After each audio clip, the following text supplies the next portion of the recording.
Sí.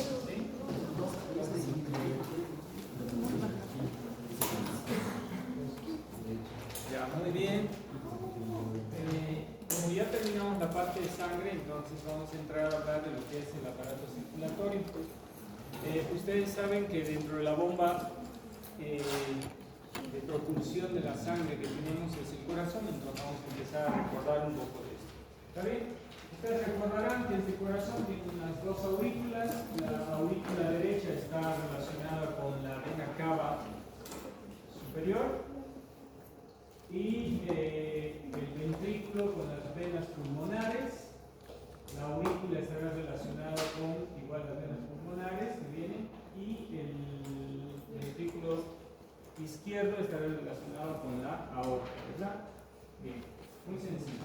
Entonces, recuerden que este órgano trabaja fantásticamente porque todo el funcionamiento está relacionado a dos aspectos: a las células cardíacas especializadas, que son de dos tipos principalmente, ¿no?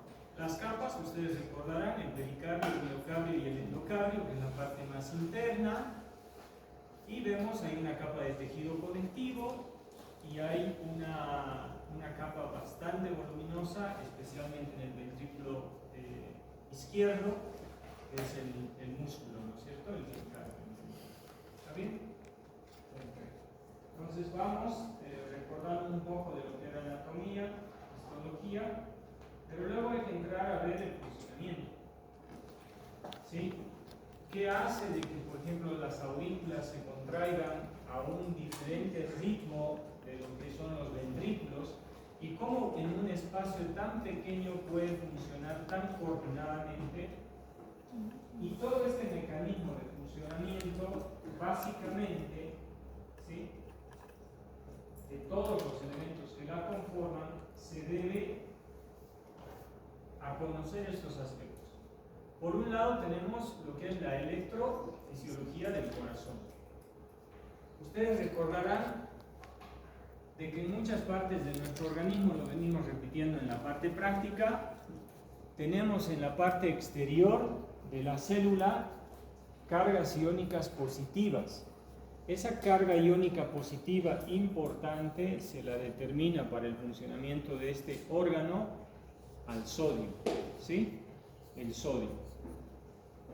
Y por otro lado, si se ve en la imagen y se la puede leer, dentro, ¿qué vamos a tener?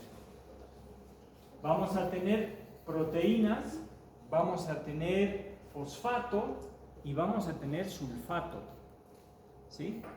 Vamos a tener principalmente proteínas, sulfato y fosfato.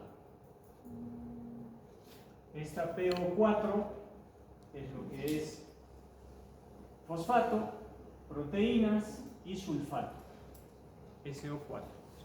¿Qué quiere decir eso? De que afuera, si bien tenemos sodio, tenemos calcio también, son iones con carga positiva, al interior tendremos más compuestos iónicos con carga negativa. Eso quiere decir, por ejemplo, que el sulfato, las proteínas y el fosfato tienen carga eléctrica negativa. Tenemos un poco de potasio, acá también lo menciona, pero no es tan importante, digamos, para la determinación de la carga eléctrica. ¿Está bien? Entonces, podemos decir de que en el corazón hay dos lugares especiales que están cargados eléctricamente. ¿Sí? Vamos a ir poniendo esos dos lugares. Empecemos por esto. Todas las células cardíacas, debido a que tenemos sodio fuera y cargas negativas dentro, entonces va a hacer que la membrana neuronal de las células cardíacas estén cargadas eléctricamente. Pero como la mayor concentración y la medida que se ha hecho es hacia el interior de la membrana, entonces se determina que estas células, por si acaso, y ojo con eso, están cargadas a menos 90 milivoltios. ¿Sí? Están cargadas a menos 90 milivoltios. casi todas las células del corazón están cargadas a menos 90 milivoltios, excepto el nódulo sinoauricular y el nódulo auriculoventricular, que están cargados a menos 70 milivoltios. Son donde se genera el potencial de acción, que es donde se genera la electricidad, que es donde se genera ese automatismo cardíaco. Entonces ahí tenemos una carga eléctrica distinta. Entonces, para que quede claro, por ejemplo, si yo preguntara de qué depende, o mejor dicho, qué factores influyen para que las células del corazón estén cargadas eléctricamente a menos 90, ¿se entiende la pregunta? Vuelvo a repetir, por decirles, ¿no? Dicho de otra forma, ¿qué hace, digamos, o qué elementos hacen que las células del miocardio estén cargadas eléctricamente a menos 90 milivoltios? La respuesta es la distribución de los compuestos iónicos, o sea, el sodio por fuera de las células, el sulfato, proteínas y fosfatos con carga negativa. Esa sería la respuesta. ¿Se entiende la pregunta ahora? ¿Sí? Bien. Si yo les pregunto entonces, ¿qué hace, qué elementos, o cómo, o de qué forma, cualquier cosa que yo le ponga ahí, que determine el potencial de membrana de menos 90 milivoltios, ustedes automáticamente tienen que pensar de que tienen cargas eléctricas positivas fuera y cargas eléctricas positivas o negativas dentro. Lo único que tienen que recordar es que el sodio está fuera, el sulfato, el sulfato, proteínas y fosfatos están dentro y esos son con carga negativa. Nada más. ¿Está bien? Ya les di la respuesta. Muy bien. Entonces, ¿cómo le denominamos a esta carga eléctrica cuando no existe funcionamiento? Quiere decir, si estuviéramos en reposo total, absoluto, ¿no? Precisamente se le llama potencial de membrana en reposo. ¿Sí? Otra pregunta, de pronto, ¿sí? ¿Cuánto es el potencial de membrana en reposo de las células miocárdicas? Respuesta. ¿Cuánto es el potencial de membrana en reposo de las células miocárdicas? La respuesta es menos 90. Tienen que empezar a cantar. ¿Ya? Menos 90 milivoltios. Si yo preguntara cuál es la carga eléctrica, el potencial de membrana en reposo del nódulo sinoauricular y el nódulo auriculoventricular, fácil, ¿verdad? Entonces no se confundan, piensen en eso si es que hacemos esas preguntas. ¿Está bien? Muy bien. ¿Qué pasa entonces, o por qué mencionamos esto de que esté en reposo? Porque luego va a venir acción, precisamente el potencial de acción con la despolarización. Por lo tanto, ¿sí?, decimos que cuando tenemos un potencial de membrana en reposo, hay otro término que se utiliza y se dice que estas células están polarizadas. ¿Estarán polarizadas positiva o negativamente? Negativamente. Listo. Y ya sabemos por qué, ¿no? Por esa distribución irregular. Entonces, ¿qué pasa cuando pasa la despolarización? O sea, ¿qué ocurre con estos compuestos iónicos que está uno fuera y los otros dentro? Tiene que haber un intercambio. Por lo tanto, ¿qué va a entrar? Sodio. Entonces, no se olviden, esta es otra pregunta que muchas veces se confunden. Y yo siempre, y en el segundo parcial igual era una pregunta clave, que era, para que ocurra la despolarización, ¿qué compuesto iónico es el principal que actúa? El sodio. Sodio, listo. Nada más tienen que pensar en sodio. ¿Está bien?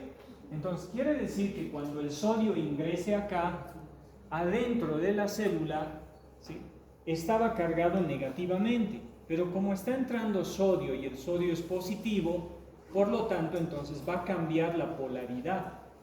¿Está bien? Y se ha determinado de que a menos 65 milivoltios, de menos 90, Cuando llega a menos 65 milivoltios se dispara el potencial de acción y nada lo detiene. Ahí hay una ley que se llama la ley del todo o nada. Quiere decir que cuando alcanza el punto umbral, todas las proteínas que son voltaje dependientes para el sodio se abren. Entonces es como si abrieran todas las puertas posibles para que entre sodio y el sodio entra abruptamente, ¿no? Entonces, ¿cuándo ocurre eso? Cuando los sodios empiezan a ingresar y cambia el voltaje a menos 65. Después de ese punto umbral, se dispara y la despolariza, o sea, la saca de su polaridad negativa y la lleva a una polaridad positiva, que puede llegar hasta más 30 milivoltios. Entonces cambió de menos 90 hasta más 10, más 20, y su pico más alto puede ser más 30 milivoltios. Entonces la despolarizó, sacó de la polaridad negativa y la llevó a la polaridad positiva. ¿Está bien? Entonces ahí entra. Veamos entonces cuál es este sistema de conducción que tiene el corazón. Ustedes recordarán seguramente por anatomía. Tenemos el nódulo sinoauricular. Es el primero. De este nódulo sinoauricular, ojo con esto, ya lo vamos a ver ahorita en imágenes. Fíjense, del nódulo sinoauricular nacen, ¿sí?, los tractos de conducción intranodulares y luego nacen los tractos de conducción intraauriculares. Quiere decir, por ejemplo, el nodo sinoauricular se encuentra en la aurícula derecha y va a tener tres ramas, una anterior, una interna y otra posterior. Y además va a tener el haz de Bachmann, que ese haz de Bachmann que dice acá, el haz de Bachmann es el que se encarga de ir de la aurícula derecha a la aurícula izquierda y es el que le va a dar, digamos, la electricidad para que ocurran los movimientos de conversión. Entonces, del nodo sinoauricular, ¿qué nace? Los tractos de conducción internodulares que van a ir a las aurículas. ¿Está bien? Y luego, para la aurícula izquierda, el haz de Bachmann, que también nace del nodo sinoauricular. ¿Está bien? Todos estos que nacen, por si acaso, todos estos nacen del nodo sinoauricular. ¿Está bien? Y llegan también a la unión aurículo-ventricular, que justo está al lado de la válvula tricuspidia, ¿sí? Por encima, por supuesto, está en la aurícula, y ahí vamos a encontrar al nódulo aurículo-ventricular. Ahora vamos a ver en imágenes, ¿está bien? Es un nódulo, es un cúmulo de células que se llama nódulo aurículo-ventricular, lo han de llevar en anatomía, y este nódulo aurículo-ventricular está conectado con el haz de His, ¿sí? Y después del haz de His van a hacer una rama derecha y otra izquierda para los ventrículos, y después van a hacer las fibras de Purkinje. Entonces, como les decía, todo esto empieza acá, el nódulo sinoauricular, se desprenden ramas para la aurícula derecha, el haz de Bachmann para la aurícula izquierda, llegan al nódulo aurículo-ventricular, que sigue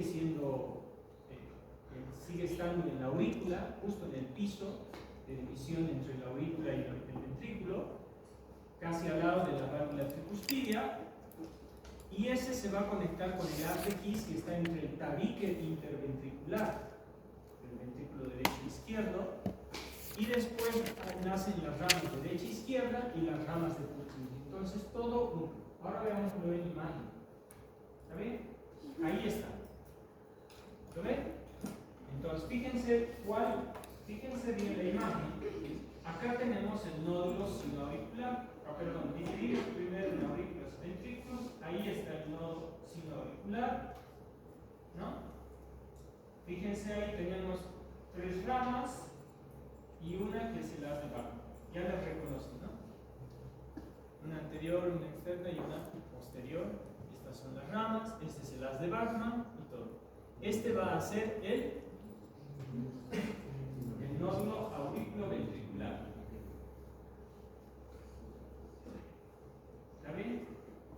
luego ese pequeño espacio va a ser el haz de His.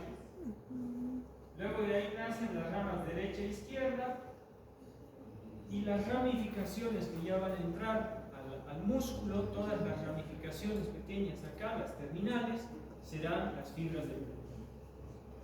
¿Sí? ¿Dónde se genera la corriente?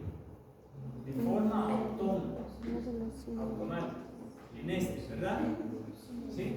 Este es el principal. Tiene accesorios de reemplazo por si llegara a fallar, por si acaso. Muy bien, entonces desde ahí nace y tiene que ocurrir prácticamente desde que estamos en vientre. ¿En qué semana se consolida el corazón?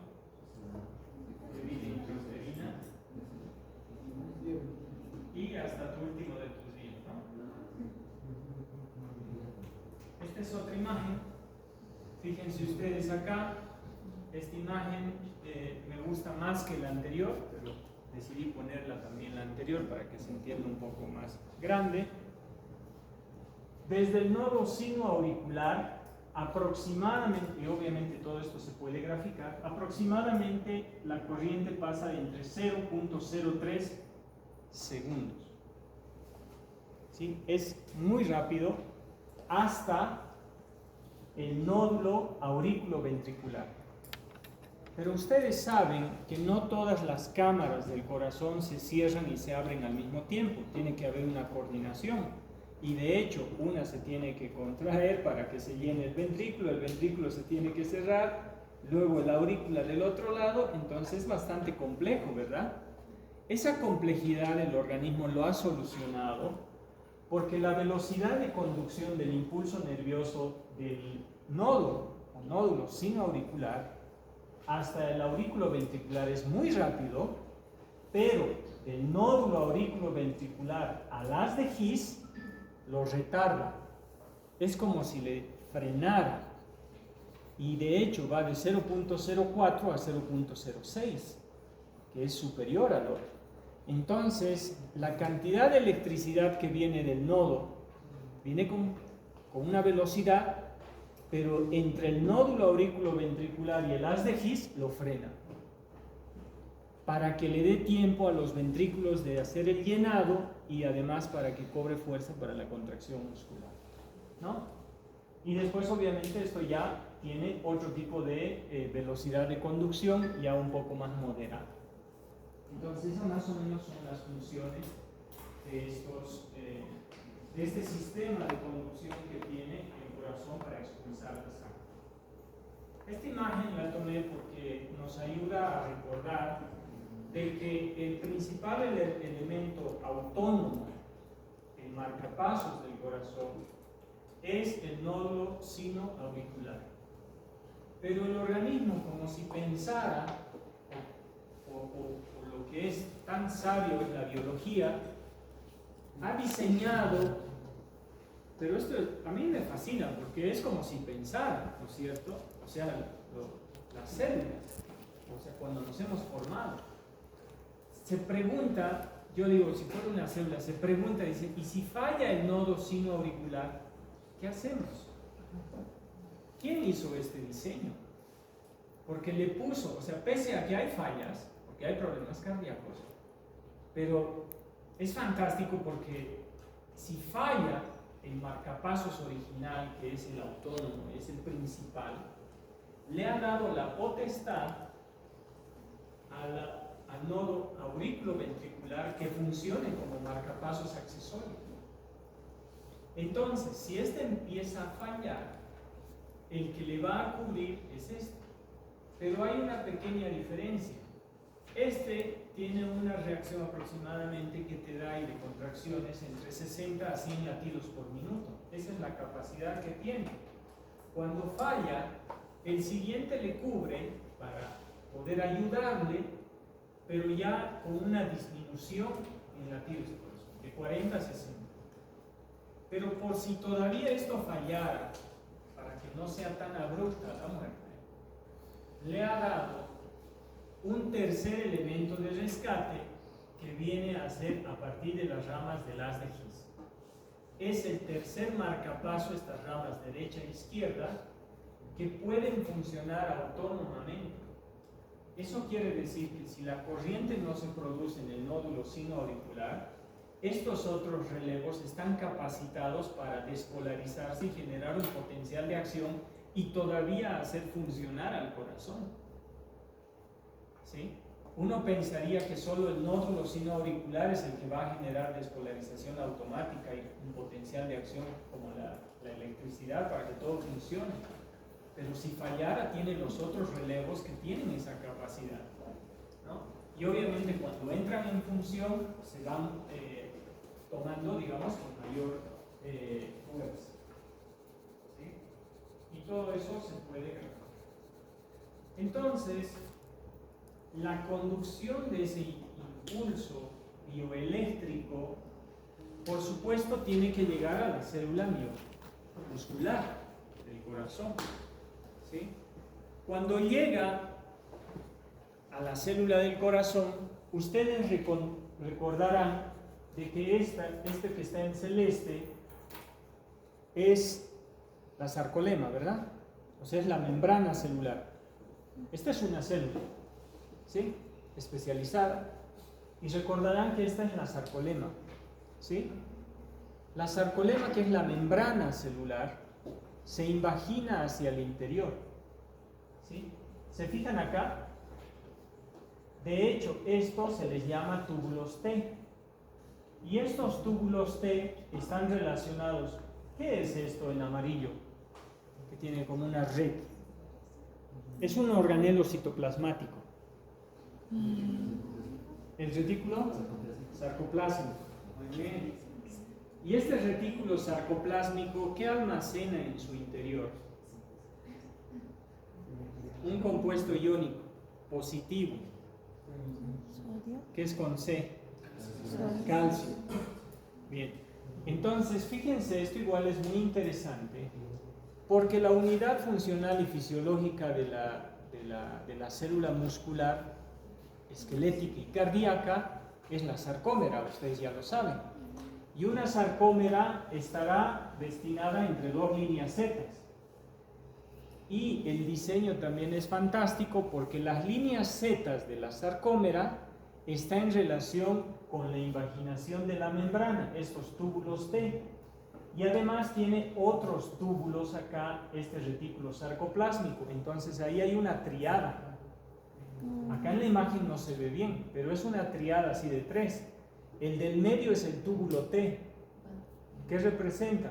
La sarcolema, la invaginación de la membrana. Y este otro túbulo es del retículo sarcoplásmico y este otro túbulo es del retículo sarcoplásmico de los dos lados, o sea, de la sarcómera derecha y de la sarcómera izquierda. ¿Está bien? Esta triada entonces que está acá 3 y acá 3 tiene una razón de ser. Cuando el potencial de acción llega y hace una sinapsis en placa motora acá, en el músculo, lo que va a hacer es abrir canales para el sodio. Y esta membrana también se va a despolarizar. ¿Está bien? Pero la despolarización, fíjense el diseño. Como la despolarización no puede llegar adentro donde están las miofibrillas, por esa razón es que la membrana se invagina hacia adentro. ¿Se dan cuenta? ¿Sí? Por ejemplo, si la membrana cubiera así como un globo nada más, el potencial de acción viajaría solo por la membrana, ¿sí o no? ¿Y cómo llegaría al interior? No llegaría. Entonces, ¿qué es lo que ha hecho esta célula muscular en su proceso de especialización? La membrana viene, se invagina hacia adentro y vuelve a salir. Por eso es como túbulo T. Vuelve a recubrir, se vuelve a invaginar y vuelve a salir. Vuelve a invaginarse y vuelve a salir. ¿Por qué? Porque el potencial de acción tiene que viajar a través de la membrana celular. O sea, en este caso no le llaman membrana celular, se le llama sarcolema, ¿verdad? Para complicarles la vida. Entonces, viaja hacia el interior de esa forma. Y fíjense, está muy junto con los túbulos del retículo sarcoplásmico porque ahí se almacena el calcio, vamos a decirlo, ¿sí o no? Y en este lugar está acoplado a una unión de una molécula que se llama rianodina. Entonces, cuando ingresa, se activa, y la rianodina básicamente es como un portero. Cuando el potencial de acción llega hacia el interior de estas miofibrillas, la rianodina se activa por ese cambio de potencial de membrana y empieza a abrir la compuerta para que salga el calcio del retículo sarcoplásmico. El calcio sale y se empieza a unir. Este dibujo es fantástico. ¿Recuerdan el puente cruzado de actina y miosina? ¿No? En la sarcómera tenemos un filamento grueso y un filamento delgado. ¿Sí? El filamento grueso está al medio y es la miosina, que tiene cabezas. La miosina pesada se llama. Y la otra es fibrilar porque tiene cadenas ligeras. Y la actina, la troponina y la tropomiosina es el filamento delgado y eso se le llama puente cruzado. Cuando el calcio se libera, empieza a activar las cabezas de la miosina que se unen con la actina y empieza la contracción muscular. Entonces el corazón eso hace todo el tiempo. Nace desde el nódulo sinoauricular, manda, llega a la célula muscular, genera la despolarización de esta, la membrana lleva hacia el interior donde están las miofibrillas y donde están las unidades funcionales para la contracción, ¿sí? A través de esta molécula de rianodina abre las compuertas para el calcio. ¿Y dónde estaba el calcio? En el retículo sarcoplásmico. Y el calcio es el que va a activar a las cabezas de la miosina para que este puente cruzado se acorte. Y eso es lo que ocurre. Obviamente va a utilizar, es con gasto de energía, y eso va a ser a través de la hidrólisis del ATP, y otra vez tiene que volver a formarse a través de la acetilcoenzima A, otra vez y todo eso, ¿no es cierto? Entonces, es bastante fascinante cómo funciona todo este elemento. Preguntas hasta acá, si es que alguien quiere compartir algo igual. Preguntas probables que podrían haber en este caso, ¿sí? Por ejemplo, que también en el segundo parcial lo vamos a llevar, porque es neurofisiología y fisiología neuromuscular, pero ya de otra forma. Pero no se olviden, una pregunta muy importante es esta imaginación, porque es fantástico. Entonces, por ejemplo, yo les puedo preguntar, el túbulo T, ¿no es cierto? El túbulo T de la célula cardíaca está formada por, o es, ¿qué es el túbulo T? Una invaginación de la sarcolema. Listo, ya está la respuesta. ¿Sí o no? A ver, el túbulo T entonces es, hace una pregunta corta, el túbulo T es una invaginación del sarcolema. ¿Listo? Muy bien.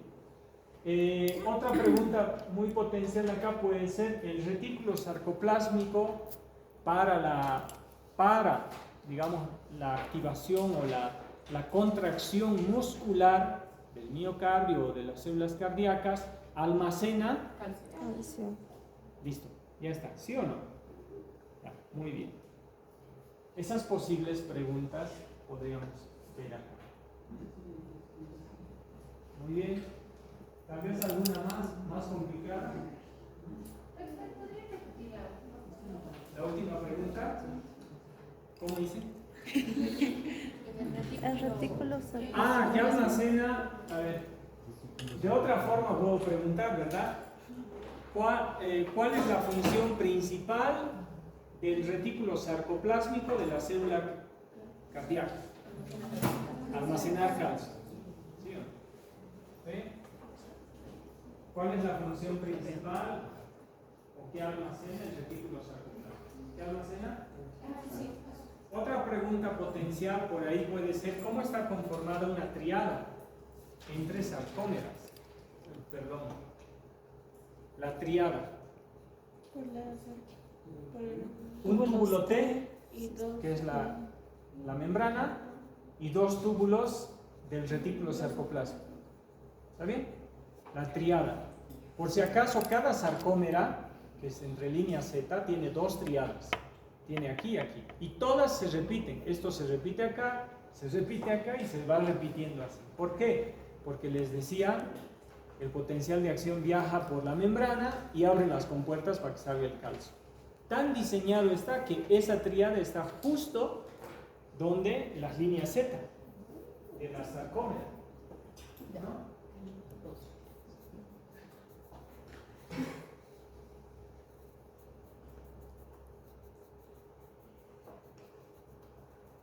Este es el otro ejemplo, que es muy bonito. Esta línea, ¿qué creen que representa? ¿Ah? Usen la imaginación. Túbulo T. ¿Qué es? Túbulo. El túbulo T. ¿Y el túbulo T qué es? La membrana celular del miocito, o también le pueden decir sarcolema. De las dos cosas voy a hacer valer. Y fíjense entonces cuando esto entra al interior, y aquí está el de rianodina, y aquí dice uno de rianodina tipo 2, que es el que se activa. Y básicamente es como una compuerta, ¿no? Y este es el puente cruzado, por si acaso. Pero este puente cruzado está mal, porque este en azul es la miosina. Esta es una línea Z, esta es la otra línea Z, y desde las líneas Z se extiende la actina, y la actina no es así. Este dibujo está mal, ¿está bien? La actina es así. Esta, que es la miosina, debería ser así. ¿Por qué? Porque estas cabezas son las cabezas o denominadas de miosina pesada. Entonces, muchas cosas del internet no están tan bien, ¿verdad? Después vamos a ver esto en el segundo parcial.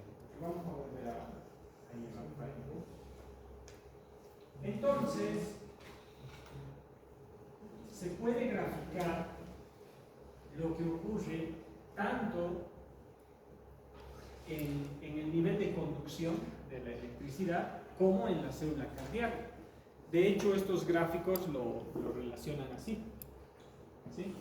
Este puede ser, por ejemplo, la despolarización y repolarización de lo que es los conductos de conducción. El nódulo sinoauricular, el aurículo ventricular, la rama derecha, las de His, todo eso. Y esta otra, que es distinta, fíjense, tiene una subida muy abrupta, y luego les voy a explicar cuando hablemos de lo que son las ondas P, las Qs, R y la S y la T. Entonces vamos a entender qué representa cada una, y así cuando tú veas un cuadro de esas cosas que suben y bajan, vas a entender qué es o qué significa cada una de esas cosas. Entonces esto se puede graficar desde el momento que esta membrana estaba polarizada a menos 90 milivoltios, llega un potencial de acción, o mejor dicho, se genera en este caso de forma autónoma un potencial de acción, aumenta la permeabilidad para el sodio, se empieza a despolarizar, inicios de la despolarización, puede haber despolarización fallida, pero eso sí hay en el corazón, hay falla. En cambio, en el sistema nervioso central y periférico puede haber, es distinto, ¿no? Pero en este no podría, porque si no habría problema cardíaco. Esto tiene que funcionar como reloj suizo. Entonces, inicios de la despolarización tiene que llegar hasta el punto umbral, y luego ocurre ya lo que es la despolarización y la contracción del músculo. Todo ocurre más o menos al mismo tiempo. Y todo tiene un ciclo, por supuesto, porque tiene que haber una despolarización y una repolarización. ¿Está bien? Y la repolarización, por ejemplo, ahí si yo preguntara, la repolarización está a cargo de una proteína transmembranal, la cual es... ¿Quién saca 3 sodios y mete 2 potasios? La bomba de sodio y potasio. O sea que la bomba de sodio y potasio se activa después de que ha ocurrido el potencial de acción, y es más bien el encargado de volver a equilibrar el asunto, ¿sí o no? ¿Verdad? Tiene que equilibrar el asunto. Entonces quiere decir que cuando mucho sodio está dentro de la célula, pues eso no se queda así, se activa en la bomba de sodio y potasio y empieza a sacar el sodio para afuera, vuelve a meter el potasio para adentro y lo reequilibra. ¿Para qué lo reequilibra? Para que vuelva a producirse uno. ¿Sí o no? Ahora eso tiene que ser muy rápido, por supuesto. ¿Verdad?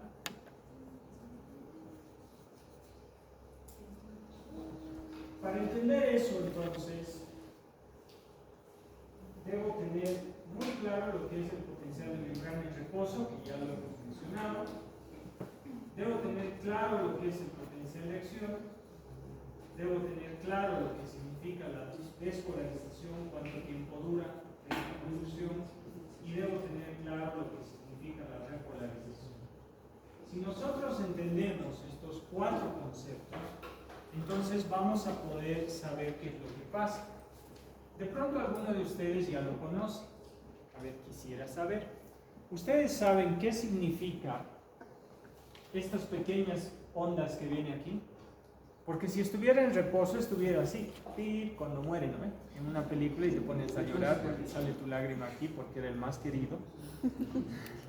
O en la novela, ¿sí? ¿Sí o no? Entonces aparece la máquina y aparece un pi. Y dices, ¿en serio? Murió si era el personaje principal. ¿Sí? ¿Qué significará esto? Porque también ocurre lo contrario, ¿no es cierto? Hacen la reanimación y luego empieza a sonar. ¿Qué son estos?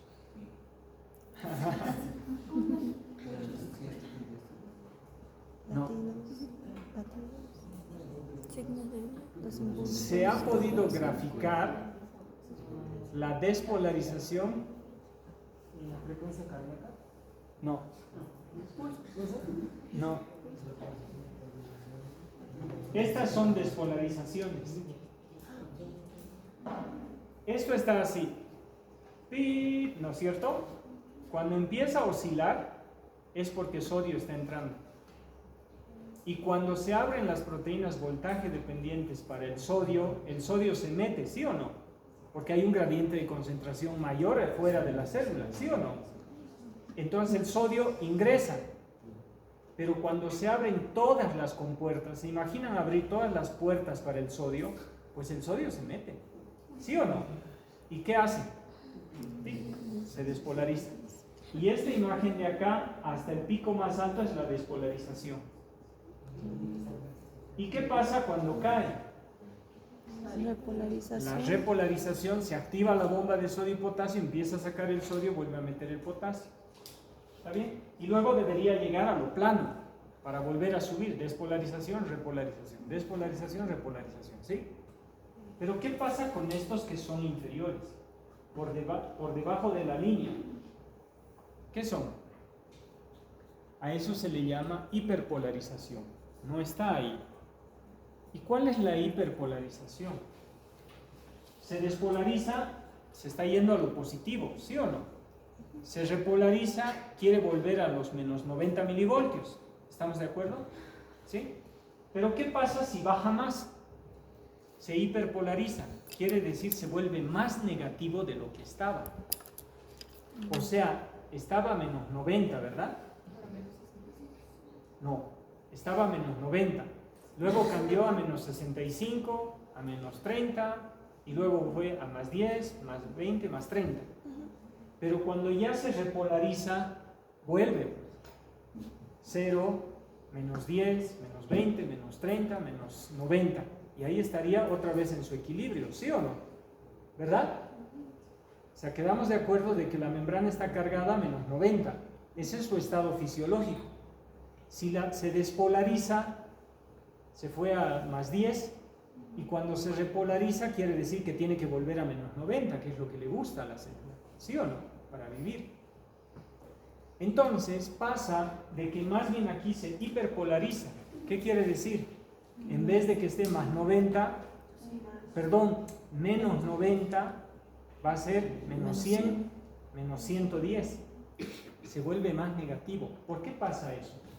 Porque cuando esto cae, ¿sí?, mucho sodio sale y a veces salen más cargas positivas. Por lo tanto, adentro se queda todo lo negativo. Y ahí en el segundo parcial les voy a complicar la vida, que hay compuertas especiales para el equilibrio del potasio, que tiene que ver con gradientes de concentración y gradientes eléctricos. Ahora no, ¿está bien? Entonces, ahí vamos a entender qué es la hiperpolarización, pero más o menos ya sepamos de que la hiperpolarización es cuando se va más negativo de lo que estaba. O sea, de menos 90 se va a menos 100 o menos 110. O sea, más negativo todavía de lo que estaba. ¿Eso es normal? No, no es normal.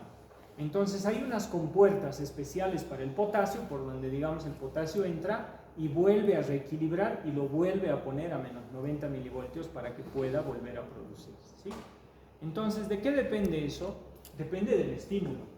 Cuando un estímulo es muy fuerte, entonces sube demasiado rápido, pero también la bajada es muy brusca, entonces no llegas a la basal, sino sobrepasa la basal y se hiperpolariza, pero luego otra vez se reequilibra, para que otra vez se despolarice, ¿sí?